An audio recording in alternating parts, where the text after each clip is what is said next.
三餐有難題，我嚟幫你解。大家好，我食美玉。最近街市菜價貴到飛起，老友記圍咗一齊飲茶都話，而家買隻鴨返去，真係唔知點煮先唔食唔膩。點解？因為好多老街坊都鍾意買冰凍鴨，貪佢平靚正。但一諗起屋企個灶頭就頭疼，明明跟足步驟落足8個桂皮，點解煲出嚟嗰陣味腥過鹹水海？啲肉柴過鞋底，一咬落去骨硬過鐵釘，一煲鴨就咁嘥咗，真係肉赤。我同你講，你唔係廚藝差，你係差一個化骨綿掌嘅秘笈。今日美玉唔教大家用高壓煲，唔使煲2個鐘，只需要你屋企廚房最唔顯眼，收埋喺櫃桶底嘅一小包葡萄乾，再加1罐啤酒，2分鐘就21分鐘。我保證你隻鴨骨酥肉爛，冇晒腥味，連浸油都俾佢逼晒出嚟。食過翻尋味，係咪覺得不可思議？葡萄煮鴨咁咪變咗甜品？哈哈哈！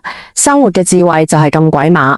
呢個方子係我當年喺新界圍村跟一位80歲嘅老婆婆學嘅。佢話佢婆婆嘅婆婆都係咁煮。當年我同佢買咗隻走地鴨，睇住佢落幾粒黑色嘅葡萄乾，我當時都係一頭霧水。結果一出鍋嗰種香氣，隔籬屋隻狗都跑過嚟中門。想知點解？想今晚餐飯威過威士忌，先俾美玉點個讚，訂閱埋個頻道。我而家就由頭到尾細細聲講俾你聽，呢個酸分子極速軟化法有幾把炮。好多人問美玉，你成日話要識得用科學煮餸，咁究竟點解鴨肉咁硬？你問得好，其實煮餸同做人一樣，你要了解佢嘅脾性。鴨嘅3大死穴，第一，腥味重，鴨係水禽。大家去街市買鴨，成日見到鴨皮同鴨尾嗰度有一嚿黃切克嘅肥膏，嗰度就係佢哋分泌油脂梳理羽毛嘅腺體，我哋叫做尾脂腺。呢嚿嘢就係%疏腥膻味嘅源頭，你唔搵走佢，落幾多香料都係嘥鬼氣，好似幫一個臭狐嘅人噴香水咁，混埋一齊仲難聞啊。第二，肉質粗雞可以生蛋，鴨要游水，佢哋啲肌肉纖維密過魚網，粗過雞髀幾倍。加上而家買嘅多數係冰鮮鴨，雪到硬過石頭，嗰啲膠原蛋白鎖到實一實，你點煲佢都係硬崩崩。第三，油脂多，鴨油本身係香，但太多就會變膩。如果唔逼走啲油，成煲湯浮住一陣黃油，飲一啖，成個口腔好似搽咗層油，好快就滯住。咁點解一粒咁細嘅葡萄乾可以解決3大難題？因為佢係一個被忽略嘅廚房萬用刀。葡萄乾曬乾之後，入面濃縮咗大量嘅天然酒石酸同蘋果酸，你唔使理佢叫乜名，你只要知道呢種酸係膠原蛋白軟化劑，佢好似一個身手敏捷嘅鎖匠，喺炆煮嘅過程中，快速滲透入鴨肉纖維入面，將打晒結嘅蛋白質鏈輕輕一挑，咔嗒一聲鬆開晒。呢個就係物理軟化，熟成速度快過平時3倍，而且葡萄乾嘅天然果糖喺加熱之後會帶出一種好清雅嘅甜味，呢種甜唔係砂糖嗰種死甜，而係一種果香底蘊，能夠中和鴨油嗰陣油膩感，等佢變得順口，再配合埋啤酒，呢對組合真係天作之合。啤酒入面嘅有機乙醇係脂溶性腥味物質嘅黑星，即係話佢識得溶解鴨油入面嘅膻味，加埋熱力一蒸，啲異味就跟住水蒸氣着草走得乾乾淨淨。而啤酒嘅麥芽香就為鴨肉注入一種獨特嘅穀物香氣，兩者一拍即合，仲犀利過鴛鴦奶茶。你話咁簡單嘅原理，點解冇人話你知？因為而家外面嗰啲食店邊得閒同你慢慢炆，佢哋可能落鴨肉香精，或者用高壓煲速成。但我哋屋企煮餸最緊要係健康同真材實料，所以呢個方子你一定要學起身。講完原理，我哋而家就進入實戰階段。跟住美玉嘅步驟，一步一步來，包你零失敗。好多朋友仔成日問我，美玉，我明明焯水啦，點解仲係腥？我跟你說，焯水只係治標，切除腺體先係治本。呢步你千祈唔好偷懶，如果你懶，後面點煮都補唔返。步驟1，精準切除尾脂腺同多餘黃油。你將隻鴨解凍之後，先唔好急住斬。先將鴨屁股動起身，你會見到尾椎骨兩側有2粒呈蠶豆狀、淡黃色或者米白色嘅腺體，好似2粒暗瘡咁嵌喺肉入面。呢2粒嘢就係尾脂腺，你一定要狠心啲，連附近嘅皮肉一刀切走，掉到垃圾桶，唔好心痛嗰一嚿肉，佢係成煲嘢嘅老鼠屎。留低佢成煲餸就玩完。另外留意鴨頸、鴨翼底同鴨肚入面，通常有一嚿嚿黃澄澄嘅脂肪，用手搣走佢，或者用鉸剪剪走。雖然有人話鴨油炒菜香，但如果你用嚟炆鴨咁多油，只會令到成品肥膩膩，好似飲油咁。剪走佢係去油嘅第一步，好重要。處理完之後，就將隻鴨斬成合適大小。斬鴨都有技巧，唔好太大嚿，大約2個麻將牌咁大，就啱啱好容易入味，又好入口。步驟2：冷水下鍋焯水。一定要用溫水沖呢步，係肉質嫩滑與否嘅。分水嶺將斬好嘅鴨肉放入煲，記住一定要落冷水，一定要落凍水，千祈唔好等水滾先落鴨，因為冷水落煲，水慢慢加熱，鴨肉入面嘅血水同雜質先可以慢慢逼晒出嚟。如果水滾先落，鴨肉表面蛋白質瞬間凝固，好似起咗層保護膜，啲血水鎖晒入面，點煲都腥。水凍就放入幾片老薑。倒入1湯匙嘅料酒，屋企有燒酒都得，開大火等水滾，水一滾，你就會見到好多灰黑色嘅浮沫浮上面，呢啲就係腥味嘅來源。用湯殼將浮沫撇走，大約煮2分鐘，就撈起鴨肉。呢個時候最關鍵嘅細節嚟啦，撈起嘅鴨肉，千祈唔好直接開水喉用凍水沖，你一試就知大鑊。鴨肉一遇凍水，啲肌肉纖維會好似受驚咁劇烈收縮，即刻變韌，變成柴皮鴨，咁你之前嗰啲功夫就白費啦。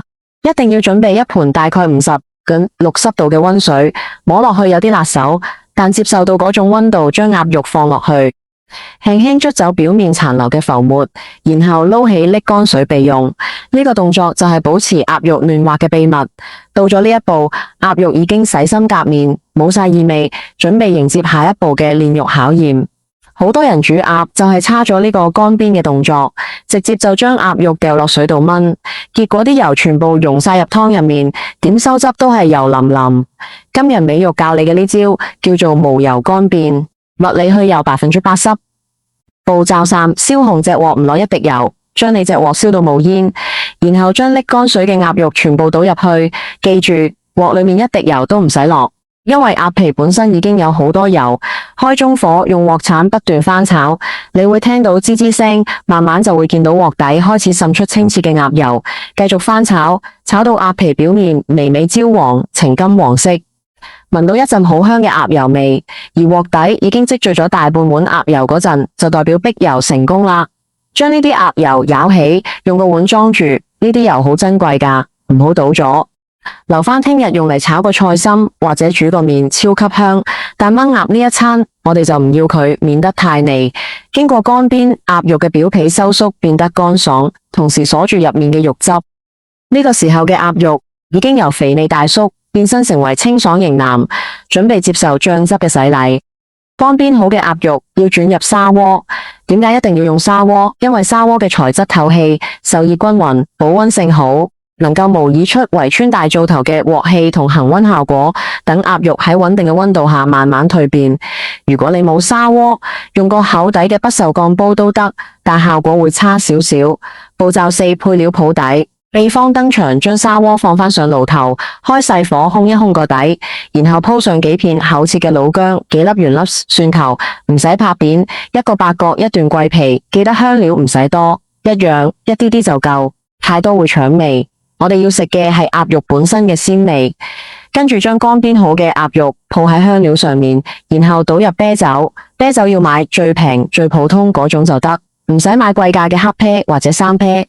嗰啲味太濃，一罐330毫升嘅啤酒，大約倒到浸過鴨肉2/3就夠。如果唔夠，可以加少少熱開水頂替。最後重頭戲嚟啦，喺屋企櫃桶底拿出你包葡萄乾，唔使洗太多次，用清水沖一沖就得。然後抓一小把，大約15到20粒，均勻咁灑入砂鍋入面。就係呢10幾粒黑色嘅小精靈，即將施展魔法。灑完葡萄乾之後，唔使搞得太勻，就等佢哋靜靜咁鋪喺面頭就得。呢個環節最神奇，我哋叫佢做極速軟熟之旅。步驟5：微沸炆燉。時間嘅藝術，蓋上砂鍋蓋，先將火校到最大，等煲湯極速滾起。見到鍋蓋邊冒出大量蒸汽，就代表滾透啦。呢個時候千祈唔好猶豫，即刻將火校到最細，要細到點樣？要細到砂鍋入面只係保持卜卜卜嘅微沸狀態，即係你揭開蓋見到湯麵係蝦眼水咁，間中冒起一啲細泡，而唔係重浪咁翻滾。點解要咁？因為砂鍋嘅餘溫已經好犀利，如果大火滾，鴨肉喺劇烈嘅沸水入面互相碰撞，好快就會變得鬆散泥口。而微沸狀態就係俾葡萄乾釋放出嚟嘅果酸同啤酒喺恒溫環境下慢慢滲透，好似按摩師幫鴨肉做緊深層組織推拿，將每一寸肌肉纖維慢慢放鬆。你唔使睇火，可以去洗菜煲飯，或者出去同屋企人傾下偈。呢20分鐘係屬於你同廚房之間嘅默契。步驟6：調味收汁，香氣大爆發。20分鐘一到，你揭開鍋蓋，哇！一陣混合咗麥芽香、果香同肉香嘅白煙撲面而來，成個廚房都香晒。你再睇下鍋入面，原本乾癟嘅葡萄乾已經吸飽晒鴨肉同啤酒嘅精華，變得脹卜卜、圓潤可愛。你用隻筷子篤一篤鴨肉，你就會發現鴨肉已經化骨，輕輕一撻，肉就離骨，軟爛得驚人。呢個時候先係調味嘅最佳時機，因為之前冇落過鹽，鴨肉已經吸飽啤酒同果酸，而家落味，佢先會索得。入味加入2湯匙生抽提鮮，半湯匙老抽上色，同埋少許鹽，記得鹽要最後先落，如果太早落，會令鴨肉出水變韌。較返大火進行最後嘅收汁動作，呢個過程大約3到5分鐘，你要不斷翻炒，等湯汁快速蒸發變濃，每一塊鴨肉都掛上閃閃發亮、琥珀色嘅醬汁。葡萄乾嘅天然果膠喺呢個時候會發揮作用，令到啲汁變得濃稠，好似勾咗芡咁亮麗，但又比生粉芡更加天然健康。當你將煲鴨端上飯台，嗰種視覺衝擊力絕對令全家人眼前一亮。鴨皮呈現誘人嘅琥珀紅亮色，緊緊包裹住豐滿嘅鴨肉，但只要你放隻筷子落去，輕輕一夾，鴨肉就順從地分離，露出細嫩嘅纖維。入口嘅第一感覺，完全冇諗過嘅鴨沙味，只有醇厚嘅麥香同葡萄乾散發嘅清甜果韻層層遞進。最正嘅係，連平時最韌嘅鴨髀肉都變得鬆化無比，牙口唔好嘅公公婆婆都食得津津有味。個湯汁更加係精華所在，撈落白飯度唔使餸都可以扒2大碗。呢一刻，你望住屋企人滿足嘅笑容，你就會覺得原來煮餸唔係一項負擔，而係一種可以傳遞快樂嘅法術。各位老友記，你哋話係咪？廚房嘅智慧有時就好似我哋做人一樣，鴨肉太硬太腥，唔係佢本身唔好，而係我哋未揾到啱嘅方法去對待佢。有時喺生活上遇到困難，硬碰硬可能兩敗俱傷，不如試下好似對待呢隻鴨咁，加一把葡萄乾，即係俾多少少耐性，用啱嘅方法，加少少溫柔，再棘手嘅難題都會變得迎刃而解，展現出佢最美好、最柔軟嘅一面。而家呢個時候正係入秋轉涼，鴨肉滋陰補虛，啱晒一家人齊齊整整食餐好嘅。